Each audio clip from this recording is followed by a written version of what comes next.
In sales, we often celebrate the closures, the one who hit the numbers, the rainmakers who never miss a target.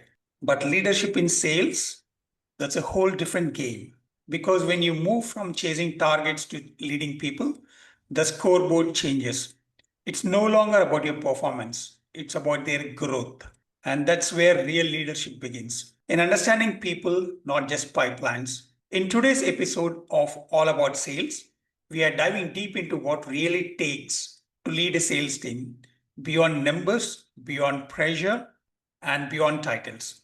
Joining me is Mr. Prasad RVSS, an executive coach who has spent years helping leaders transform the way they think, connect, and inspire their teams. Dr. Prasad RVSS is a highly accomplished career and executive coach with a PhD and over 30 years of professional experience, including 20 years in business and CXO level leadership roles. As a certified executive coach with international exposure, he has guided and transformed more than 100 senior leaders, founders, and CXOs across diverse industries. Known for his strategic yet compassionate coaching style, Dr. Prasad blends coaching, mentoring, and advisory into a powerful leadership development approach.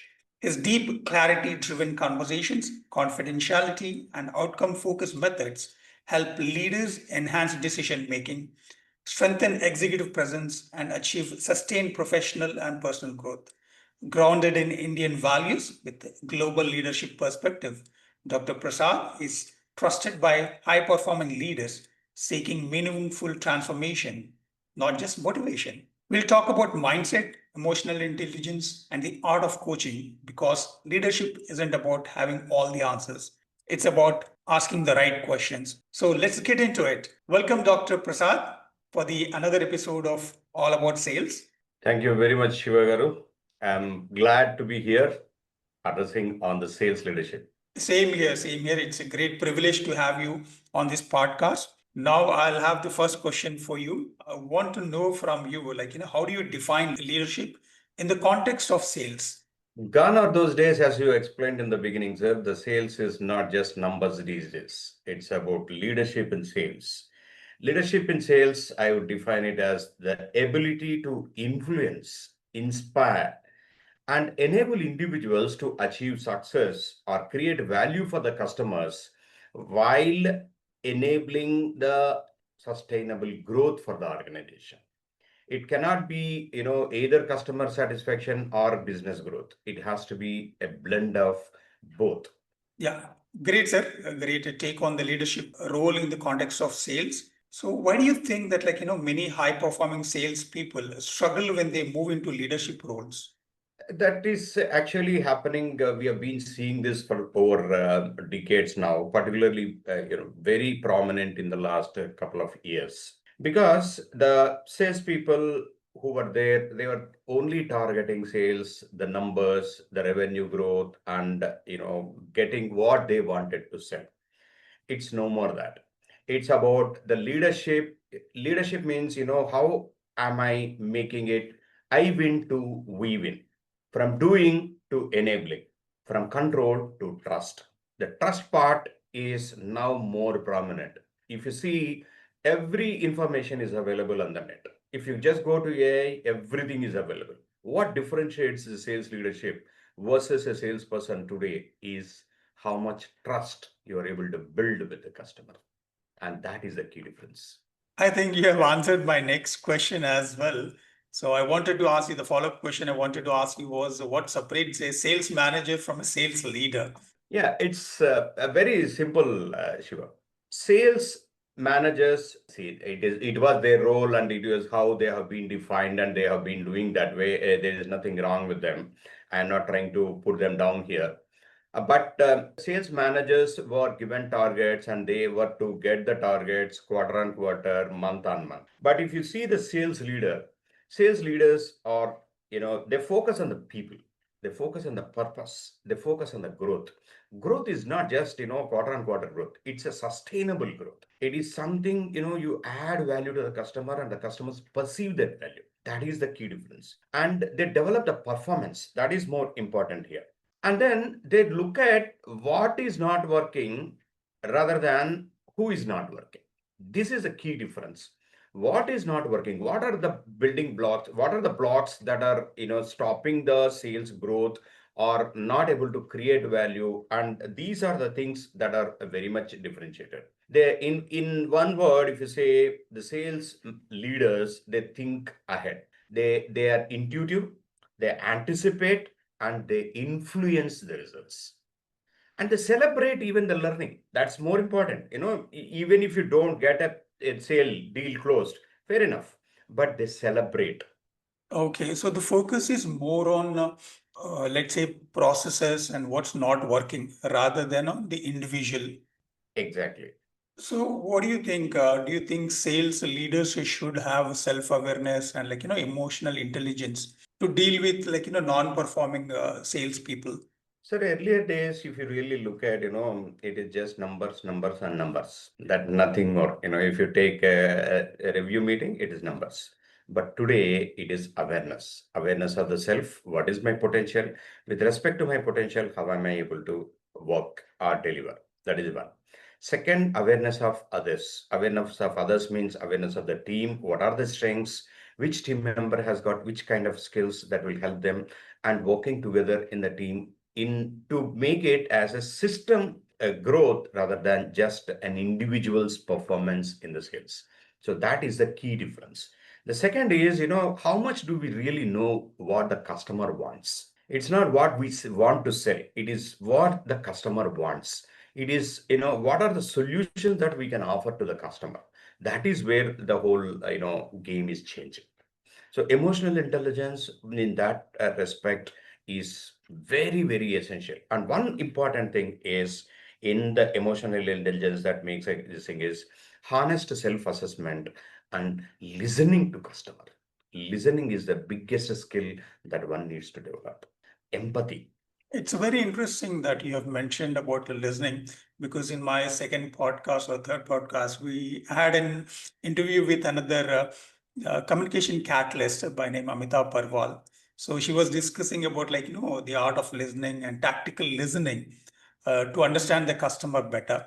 So do you think there is some kind of common mindset traps in the sales leaders which limit their their effectiveness? Sir, this is what I keep saying to the people. Success blinds the people, whereas failure at least opens their mind, and it allows them to think again. Unfortunately, it is very difficult to handle success than the failures. But in today's world, if you really want to continue that success, you have to change your mindset. I have seen it all, I know it all. Mindset will not work. Every day is a fresh day. Everything, is a fresh a deal. So you need to really have an open mind to be able to learn. Don't confuse being busy with being productive. Okay. So many people think unless the person is so busy, we give so much work. No. Spend time on the research, spend time on the learning, spend time on honing your skills. This is something which I keep telling. Third thing is micromanagement. In the name of accountability, some people just keep doing it. They rob their subordinates or the team members from the sense of achievement. Unless you delegate, unless you let them feel that they are part of the success, they are part of the process, and they're part of their own growth, you will not have success. So when we are talking about the accountability, so what immediately came into my mind is how do then a sales leader balance being empathetic or focusing on the process and being accountable compared to when the pressure is to perform. So first thing I have learned, from my earlier managers or leaders, he told me one thing which, I even remember today, and it is very relevant even under today's context. Set the team for success.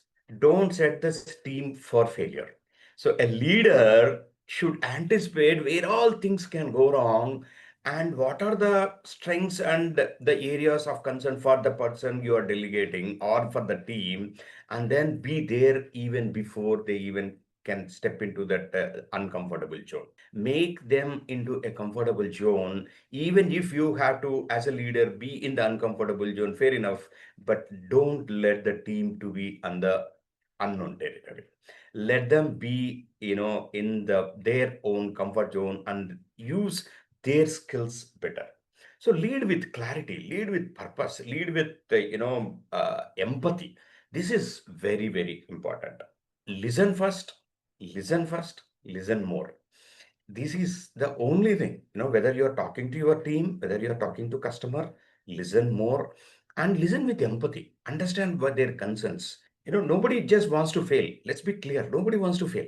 So emotional regulation, whether you are succeeding, whether you're failing, this is very important. And celebrate the effort, not just the numbers, not just the outcome. You have given so many powerful messages. I think I would go with listen first, listen more. I think listening more, that's very powerful. So in your words, I see that leadership has moved more towards coaching style. It's safe to say that. I think, this is one of the key differentiators going forward, sir. The key differentiators is, see, I'll tell you, one of the biggest challenges in sales. Sales has got the lowest percentage of success in the in any entire any function if you take it. It is, 1 in 10 or 1 in 50 will be your success rate. So the way you can, it's very easy to get demotivated. But as a sales leader with your team, you not only need to keep up your motivation, but also shield your team from getting demotivated. This is one important area. How do you do that? You can do only through coaching. You can through only by leading. How what is that is bothering, how it is bothering them, and how you can really make. So you need to react privately. I mean, react privately, appreciate them publicly, and coach them individually. It's very interesting because now we have mentioned that the success rate in sales is very minimal. And earlier on, we have discussed about building trust with your customers and your salespeople as well. So when there is so much pressure to perform, when the sales success rate is very low, so how do you think leaders or sales leaders can build the trust with their customers when there is a pressure of failure? So I have seen it in my entire career. If you don't have trust, you cannot even reach the first level. If they have called you for negotiation, if they allowed you to have a discussion, that means there was some level of trust with you, or with your organization, or with some salesperson who worked before you. As a sales leader, you need to build the trust. How do you build the trust? By understanding the customer pain points and coming from the customer view rather than your own view. And you should be courageous to walk away if your solution is not meeting the customer requirements. You should courageously tell, honestly tell, openly tell them, yes, sir, I am, our solution will not, meet you. Or our products or our services, we don't have the range to help you find the solution here right now. But definitely we can assist you in finding a solution.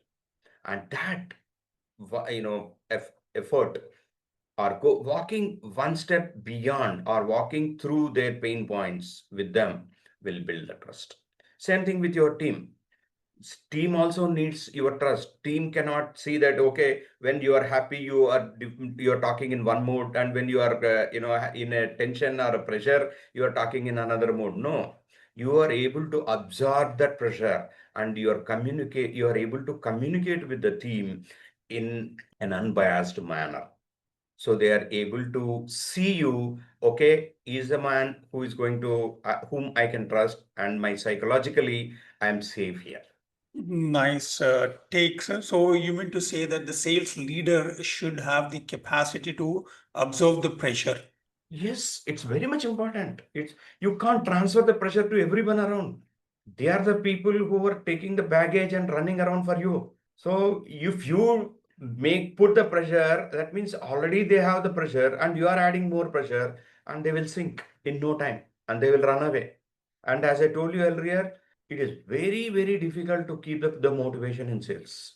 So my follow-up question would be, sir, I think I'll put it in two ways. What do you think is the most important skill a modern sales leader should inculcate or should have to thrive in today's world? Or in another way to put it is, how do they train themselves to handle the pressure? Sir, one thing is very simple. They have to keep learning. They have to keep learning. The three things that are very important. One is their domain knowledge, which we can't do away with. The domain knowledge is more and more important, particularly today because of the AI, because of the extensive use of AI. The details are available at the fingertips.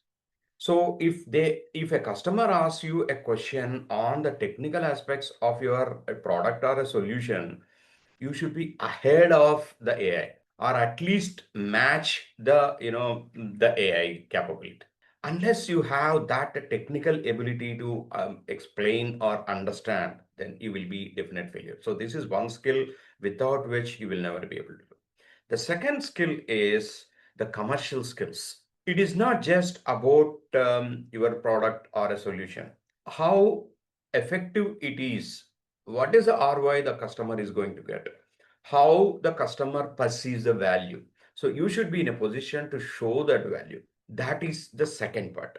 The third part is emotional intelligence. How much do you know yourself? How much do you know your customer? Have you done that, exercise? What kind of personality you are talking to? Are you talking to the right person in the sales?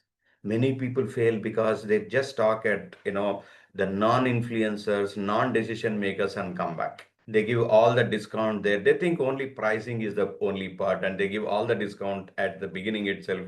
And when they meet the right decision makers and influencers, they have nothing to offer. So this is something that you really need to be differentiated. The three things: the technical part, technical knowledge. You should know your product in and out. You should know your competitor's product in and out. How your solution is different from others. Commercially, what is the value you are adding to customers? What are the different taxes? How you can, work with those taxes, work within that limitations to add value. The third is the emotional intelligence.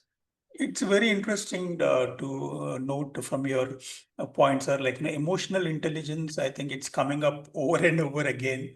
I think in this digital era, post-pandemic era, do you think sales leadership has evolved or the definition how we define a great leader has evolved? Absolutely, sir. Absolutely. The today it's a VUCA world. It's total uncertainty. It is volatile, and every detail that you think that you are a differentiator or you have an USP, it's people are able to see it and people are able to counter it even before you present it to your customer. So one thing that stands out in spite of all these things is your trust. The trust is okay. If I talk to this sales leader or this person or this team, they will give me the best solution. I can really rely upon these people for my solution. That is something that we can know. The second thing is how quickly you are able to adapt. People say, AI is wrong, AI is bad, AI is that. No, use how much you are able to adapt yourself to use AI to your advantage. That is very important. Instead of when you face any constraint, instead of facing that, okay, instead of telling, oh, I am facing constraints, how well you are able to identify the constraints and adapt to them and find a solution quickly, that makes a key difference. And the third thing which I cannot, in any word, is the human connection or the networking. And go beyond. You have to be present in network, you should be present in LinkedIn, you should create yourself as thought leader. Or I mean, you means not just alone. I'm not talking about one person, I'm talking about the team. And let me remind you, sir, just because you put some good presentations out there or just put, some nice images there, you are not going to win. You should have the value. That is more important. And you should be able to reach to the problem that they are facing, the challenges. Very interesting, sir. Very interesting. So I think we are coming to the final end of the podcast questionnaire. So I think I have two more questions to ask you. So if you have to give any advice for the sales leader to grow into great leaders, not just like, leading a performing team. So what one advice would you give them? So, as the sales managers, we were focusing on what the team delivers till now. Now, focus on what my team will become. They are not your competition. Earlier days, if this fellow gets more service revenue, more sales, what will happen to my job? So Right, don't right. worry about it. Don't worry about it. So if your team performs, then only the leader, the team, entire team, it gets the credit. So it is not about one man up. That is something. So reward collaboration now. Don't reward heroism. One of these things, I have seen many times in the last 30th day of the month, somebody gets one sale and that gets more visibility than the people, who struggle go throughout the month and get a lot of things.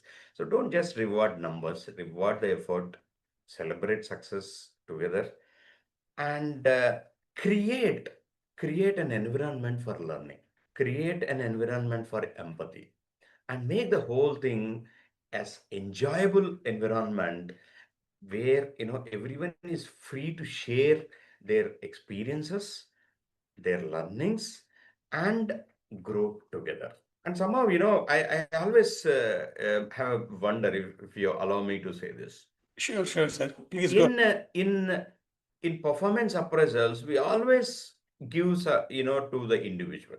There should be a team ratings, and the reward should be on the collaboration more than the individual. So this is something, of course, I have been reading so many articles, but there is still a breakthrough I'm waiting for.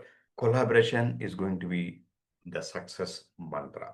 So collaboration, that's a powerful thing. Collaboration is a successful mantra for all the sales leader out there. So to sum it up, sir, the whole conversation. So if you have to give one single message, how do you put it? Sales leadership is not a position you hold. It is a responsibility you embody. It is the energy you demonstrate. It is the empathy you surround with. It's how you take your team along with you, or put them first, then take a back step when along with the success. It's a great quote, sir. Leadership in sales is not about position, it's about the responsibility. Yes. So it's about showing up every day with clarity, empathy, and courage, even when results are uncertain and the pressure is high. Because your team doesn't follow what you say, they follow what you show. Exactly. A big thanks to you, Mr. Prasad, for sharing your powerful insights on leading with purpose, intelligence, emotional intelligence, trust, and presence. And if you are listening, please take a moment to reflect. Are you managing your team or truly leading them? Thank you so much, Mr. Prasad, for joining. It was a privilege talking to you. Thank you, Shiva Garu, for having me here on this podcast. And I want the listeners who are listening to this podcast to really, think. And if you need any further clarifications, please do reach out to us. Thank you. Thank you so much, sir. Thank you so much, the audience also who are listening out there. And I'm Shiva Chiluveru, and this is my podcast, which is all about sales. So until next time, keep leading beyond targets. Have a great day.